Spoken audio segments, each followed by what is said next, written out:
Ассалаумағалейкум баршаңызға. Бүгінгі тақырып дексаметазон және фениладжект препараттар жайлы болады.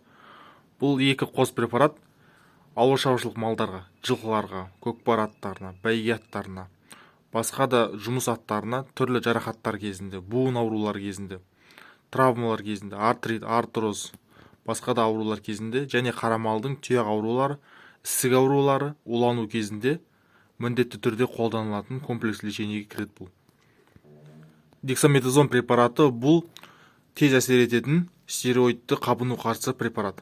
Ал фениладжект стероидті емес, қабынуға қарсы қызу басатын, ауырсыну басатын препарат болып табылады. Фениладжектің құрамы 2%-тік фенилбутазон болады.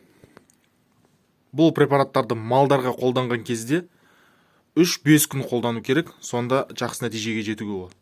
Дексаметазонды мысалы үлкен жылқыларға 15 грамын тамырдан жібереді, немесе системаға қосуға болады.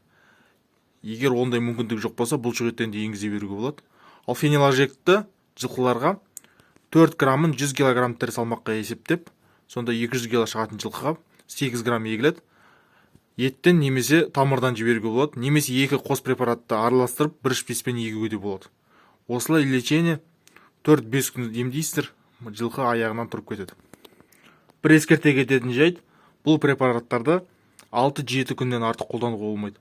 Бұл қабынуға қарсы препараттар өз кезегінде буындарға, ауырсынуларға, ісіктерге жақсы көмегін бергенімен, асқазан ішек жолдарына кері әсерін береді.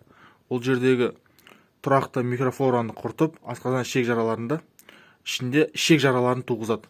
Сондықтан препаратпен жұмыс істеген кезде абай болайық. Назарларыңызға рахмет.